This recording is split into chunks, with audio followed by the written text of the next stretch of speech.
Bienvenidos a Rompecabezas. En el día de hoy estaremos hablando con Juan Mastro Mateo sobre el homenaje a Raúl Rijo. Por otro lado estaremos hablando con Florencia de Armas sobre el aniversario de los 18 años de Teatro La Sala. ¿Te parece si comenzamos? Comencemos.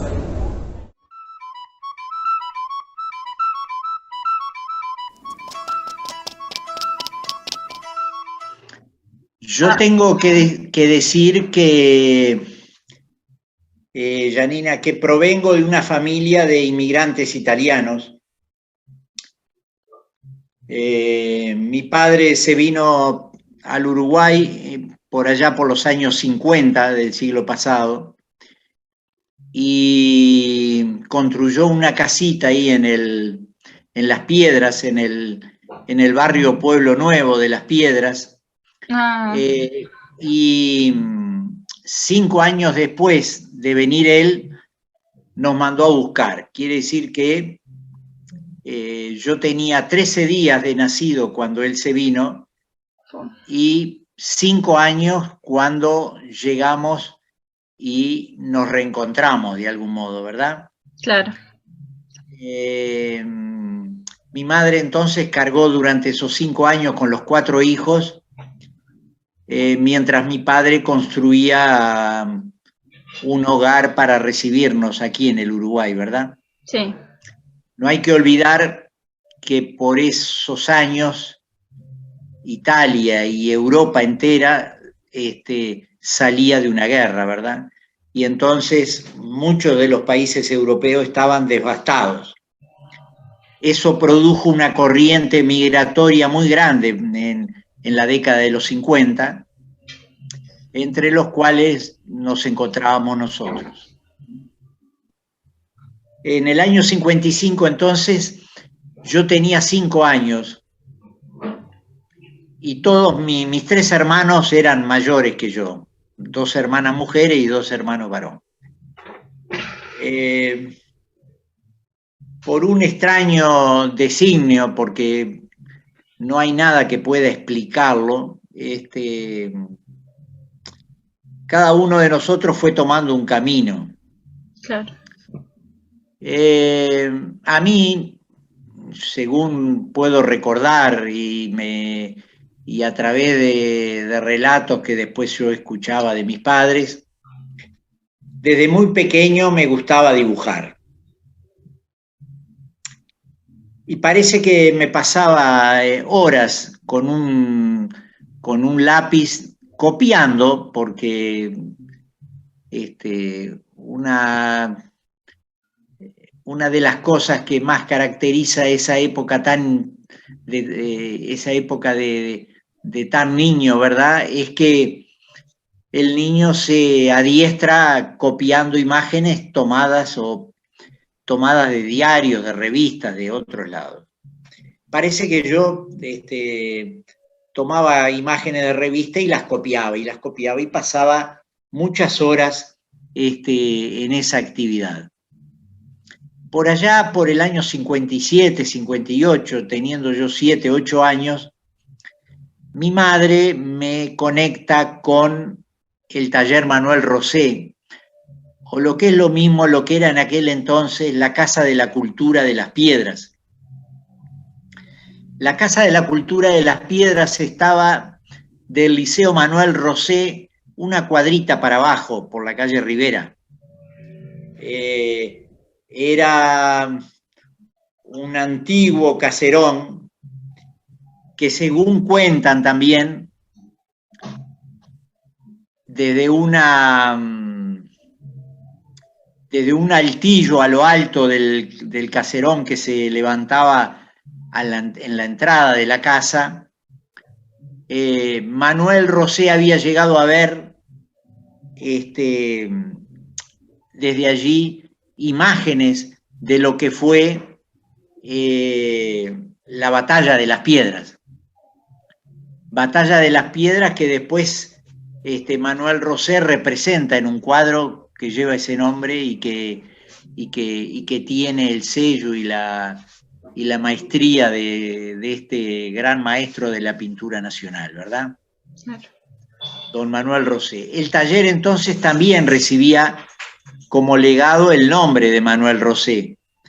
Y popularmente se la conocía como Casa de la Cultura, porque además de impartirse clases de dibujo, de pintura, había allí clases de danza, de música, se hacían títeres, se hacía teatro. Y uno de mis maestros era poeta, además, escribía. Quiero decir con esto que el clima que rodeaba, digamos, la presencia de nosotros como alumnos de la Casa de la Cultura, era un clima cargado de fenómenos de carácter cultural, ya sea por un lado o por otro, pero desde el teatro, la música, el cine, la pintura, el dibujo, la escultura, estábamos rodeados de expresiones artísticas y esa era la atmósfera que de algún modo me tocó a mí respirar con 8 o 9 años de vida. Quiero decir con esto que eso para mí resultó inolvidable para el resto de la vida, ¿verdad? Porque está sabido que las experiencias de un niño, de un joven, en los primeros años de vida, es bien sabido, y lo dicen así los estudiosos, ¿verdad? Marcan a la persona por el resto de la vida. Tan es así que yo hoy, después de mucho tiempo transcurrido, yo ya tengo 72 años, sigo sintiendo aquella realidad como si la estuviera viviendo en este momento. Y sigo sintiendo la pasión por la pintura y el dibujo, te diría que con más fuerza, porque el hombre también va elaborando una mayor conciencia de lo que hace, con mayor fuerza de lo que pudo haber sentido aquel niño con 8 o 9 años en la Casa de la Cultura. O sea, fuera del ámbito de la cultura no entiendo la existencia. Creo que si hay alguna cosa que justifica la vida del hombre sobre la tierra, es su actividad cultural. Pensemos por un segundo en los miles y miles de personas que año a año viajan y viajan visitando fundamentalmente aquellas obras de arte del pasado que nos han legado nuestros antecesores. Sí. No he conocido a nadie que me haya dicho que viajó el año pasado a Europa para conocer el comercio entre Italia y Francia, o para saber de qué modo se movía el mercado financiero en Alemania. Siempre que he conversado con gente que ha viajado, viene con alguna anécdota que está relacionada con un museo, con la belleza de una ciudad, con el modo como los artistas se han expresado a través de la historia y han dejado un legado tan poderoso. Por eso insisto, aunque parezca un tanto obsesivo, que tengo la sensación de que sin la cultura el hombre no sería más que depositario de una cantidad de anécdotas vacías. Que el verdadero contenido humano está en el arte. Y cuando digo arte, no me refiero solo a la pintura, me refiero a la música, me refiero a la poesía, me refiero a la narrativa, me refiero a la arquitectura, me refiero a la escultura, me refiero a la vestimenta, me refiero a la moda, a todas aquellas expresiones donde el hombre pone algo de sí mismo para darle un poco de vida y de color a una realidad que muchas veces es muy dolorosa, ¿verdad? Sí, obviamente. Bueno, ¿te parece si empezamos presentándote? Así venimos. No sé si querés Empezamos que... por el principio, entonces. Empezamos por el principio. Sí, porque tú tenés que controlarme un poco, porque evidentemente a mí se me agolpan en la cabeza los recuerdos y me puedo derivar hacia las más diversas ramas de la condición humana, porque estamos inmersos en un mundo donde pasan muchas cosas. Claro, sí.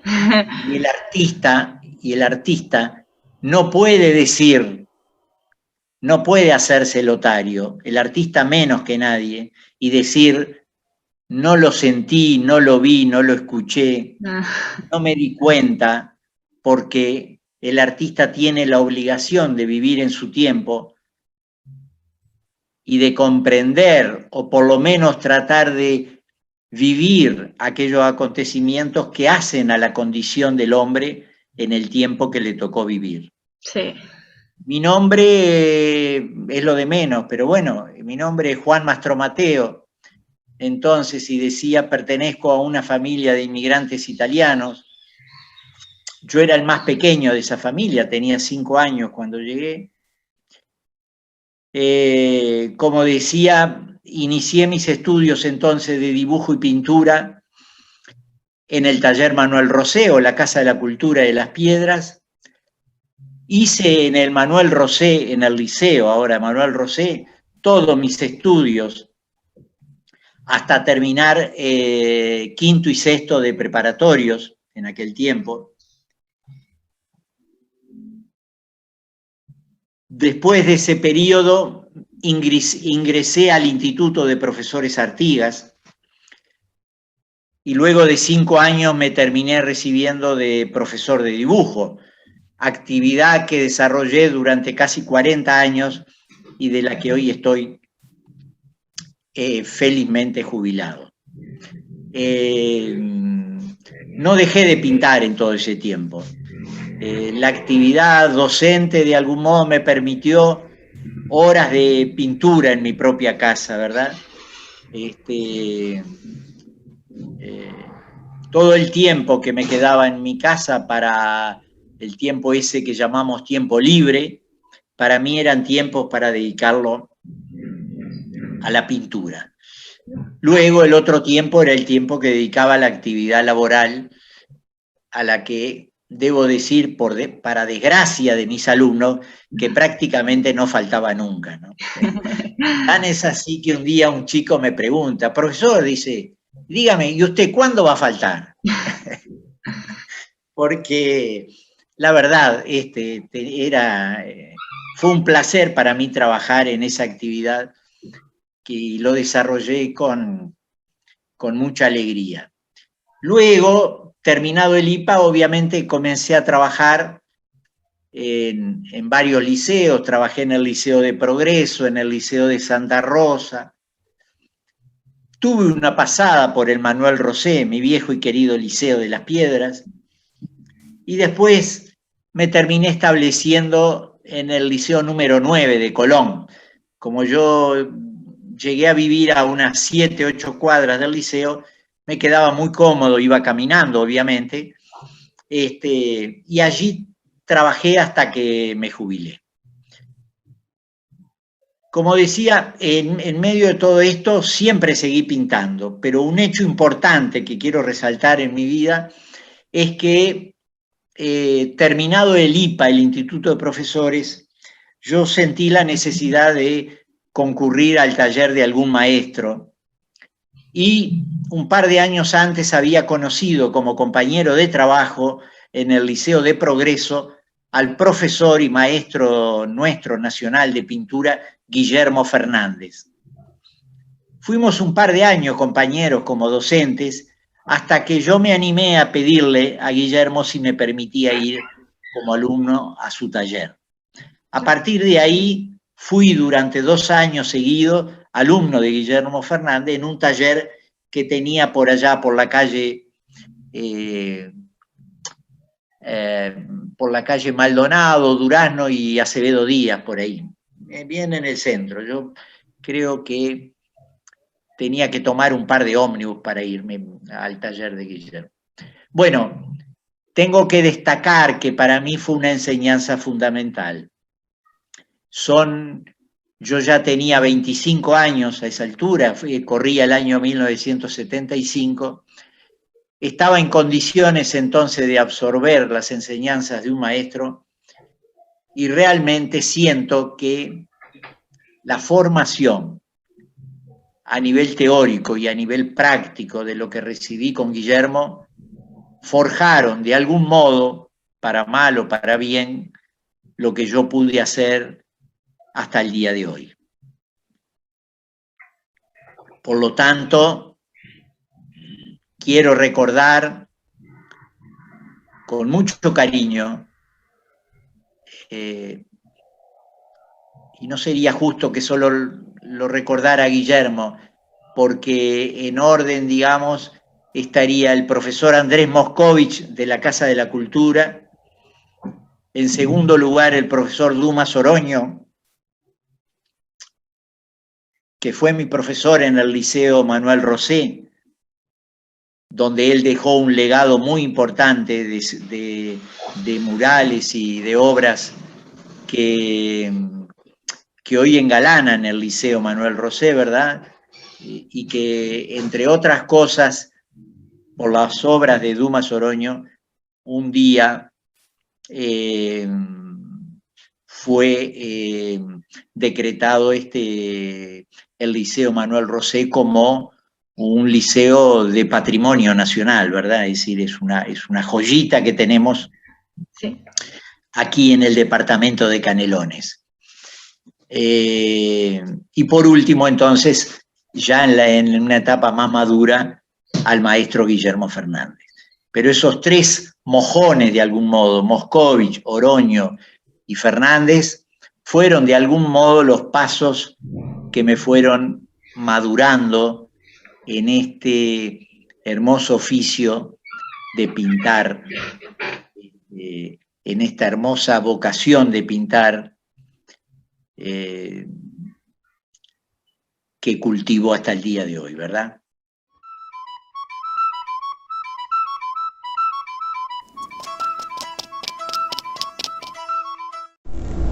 Nos encontramos con Florencia de Armas. ¿Cómo te encontrás? Muy bien, muchas gracias. Me alegro.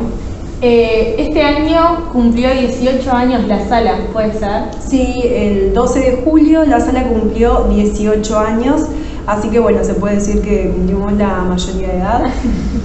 Ya nos podemos portar mal. Bueno, contanos un poco sobre los inicios de esta sala. Bueno, la sala arranca en el año 2004 por iniciativa de un grupo de teatro, del grupo Recibarte, que bueno, que tenía como la necesidad de tener un espacio para desarrollar la actividad teatral a Carlas Piedras. O sea, recordemos que a Carlas Piedras no ha habido ningún teatro, o sea, municipal, o sea, sí han habido iniciativas de teatros independientes en los años 60, pero en ese momento no había nada. Entonces como que surgió de esa necesidad de tener un espacio para poder trabajar, para presentar lo que se hacía, ¿no? Y bueno, para otras cosas, y bueno, y allí fue donde se decide alquilar este espacio, que era un galpón en ese momento, una panadería vieja, y allí comenzar las actividades. ¿Qué actividades se daban en ese momento? Bueno, en ese momento era un momento muy particular en Las Piedras, porque como que no había mucha cosa para hacer, no habían espacios que albergara cuestiones artísticas, ¿no? Entonces como que la sala en esos inicios como que empezó a ser un centro donde venía gente de todos lados, ¿no? A mostrar cosas. Entonces había, yo qué sé, exposiciones de cuadros, había una radio comunitaria que era la Radio Bemba, bueno, después espectáculos de teatro, de danza, cine, hubieron pila de cosas, o sea, como que cumplía una cuestión más de espacio cultural, ¿no? Donde se daban muchas cosas. Y tal, eso después con el tiempo un poco fue mutando también, porque empezaron a abrir otros espacios en Las Piedras y nosotros también como un poco nos fuimos transformando. Entonces, en principio éramos como que hacíamos de todo un poco. Me enteré que también se hacían toques acá. Se hacían toques, claro que sí, grandes, muy buenos toques. Bueno, yo la sala la conocí viniendo un toque, los 4 pesos de propina, pero sí, venían de todo, estaban muy... Bueno, contanos sobre la transformación de este espacio, ya que no era así, era una panadería, como vos dijiste. Claro, o sea, al principio nosotros alquilábamos este espacio, obviamente eso tenía un costo por mes, entonces se trataba de cubrir con distintas actividades y a veces incluso con el bolsillo de quienes gestionábamos. Y bueno, también ahí de a poco, a medida que uno empieza a gestionar el espacio, como que empieza a crecer, empiezan a surgir otras necesidades, ¿no? Entonces surgió la necesidad de decir, si nosotros queremos ponerle, porque teníamos techo de chapa, yo que sé, un montón de detalles, si nosotros queremos remodelar este espacio, necesitamos ser propietarios del mismo para poder hacerlo, si no, no tenía sentido. Entonces empezamos a trabajar fuerte en proyectos, ¿no? Presentados a distintos organismos, tanto nacionales como internacionales, para ver si lográbamos comprar el espacio. Y bueno, y así estuvimos como 4 años o más presentando proyectos al Ministerio de Educación y Cultura, a la UNESCO, al Banco Interamericano de Desarrollo, bueno, un montón, hasta que en el 2011 el Ministerio de Educación y Cultura nos apoya para la compra del espacio. Y allí fue un cambio, allí fue como un mojón, ¿viste? En la sala donde se da un antes y un después, porque a partir de ese momento ya no teníamos que pagar un alquiler y se podía hacer lo que nosotros queríamos, que era remodelar todo el espacio. Y bueno, con ese impulso de la compra, de tener el espacio propio, y porque también la coyuntura de políticas que había en Uruguay, que hasta ahora un poco se da, pero en ese momento era como que había muchas donde vos podías optar, ¿no? Entonces, con el Ministerio de Transporte y Obras Públicas presentamos un proyecto con ayuda de arquitectos y para una obra por convenio, se le dice. Entonces el Ministerio apoyaba en una parte para hacer toda una remodelación. Y también, mediante otros mecanismos, con la ayuda de empresas privadas, también logramos donaciones para reformar todo el espacio. Entonces, bueno, esos fueron años bastante como ajetreados, ¿no? De mucha gestión, de mucho trabajo, pero donde se logró una transformación del espacio, ¿no? O sea, logramos agregar un espacio más, que es la sala de arriba, que es la sala de ballet, que es un espacio amplio, o sea, un espacio acorde para por ejemplo, dar clases de ballet. Después se acondicionó toda la sala, el tema de los techos, o sea, yo qué sé, o sea, de tenerla más cómoda, ¿no? O sea, y de poder disfrutarlo un poco más y poder ofrecer algo más cómodo también y diferente. Luego de eso, tuvieron otra transformación, llegaron a otros proyectos. Claro, bueno, todo se va sucediendo, ¿no? A medida que uno madura, viste, también ahora son 18 años, a medida que vas creciendo, van apareciendo otras cosas. Pero, por ejemplo, la reforma se terminó de hacer en el 2015, o sea, en el 2015 nosotros reinauguramos la sala como está hoy en día, porque antes era muy diferente. Y bueno, y a partir de ahí, sí, se empezaron a dar otros desafíos, porque bueno, la sala también creció, y al crecer implica más trabajo, más responsabilidades, implica más mantenimiento también, un montón de cosas, pero bueno, sí, siempre apostando y también a partir de ahí como a especificarnos un poco lo que hacíamos, porque como te decía, al principio hacíamos de todo, hacíamos exposiciones de pintura, presentaciones de libros, obras de teatro, obras de danza, música, no sé, de todo lo que hubiera, ¿no? Y a partir del 2015 dijimos, bueno, capaz que es como el momento de decir, somos un teatro y nos dedicamos a las artes escénicas, ¿no? Entonces ahí como que hubo una decisión de decir, vamos a enfocarnos más hacia las artes escénicas, y ahí fue como también le empezamos a dar una impronta más fuerte a lo que es la escuela de ballet de acá de la sala. Entonces que es como un pilar importante de la sala, ese taller de ballet, y a trabajar más en lo que son las artes escénicas, ¿no? Y mostrar el teatro. Por eso también quedó un poco así el espacio, porque antes había acá un escenario que era alto, y eso se decidió sacarlo justamente, dejarlo a nivel de piso, para poder o sea, tener más como opciones a la hora de traer actividades. ¿Tienen algún proyecto de aquí adelante como para finalizar?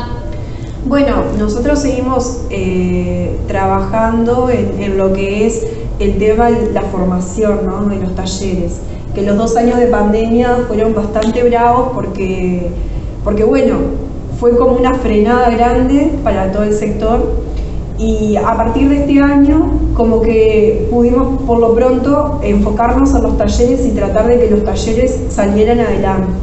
Nos queda como un poco para atrás, que todavía necesitamos como reactivar eso también, que es la parte de espectáculos, ¿no? Que hasta ahora se han dado algunos en el año, medio esporádico, pero bueno, lleva su tiempo también, incluso en el ritmo nuestro de haber frenado 2 años de no tener nada, a volver a generar una agenda sostenida de espectáculos, que parece algo sencillo, pero también tiene que ver con el ritmo, ¿no?, de vida de las personas que trabajamos acá adentro. Entonces hay que volver a retomar ese ritmo. Así que bueno, en principio los proyectos son eso, como fortalecer la parte de talleres y reactivar nuevamente la parte de espectáculos. Muchas gracias por tu tiempo. Muchas gracias. Invitarlos e invitarlas a que conozcan, ya que se dan varias actividades. Sí, y aparte después les vamos a contar, más adelante en otra nota, que por ejemplo con el grupo de teatro de adolescentes vamos a estar en 2 festivales ahora en septiembre, que para nosotros está buenísimo porque es una forma también de mostrar el trabajo que se hace desde acá de la sala, con los distintos talleres, así que bueno, pues se estarán enterando un poquito más de qué se trata esto. No vamos a adelantar nada. No. Bueno, muchas gracias. Bueno, gracias.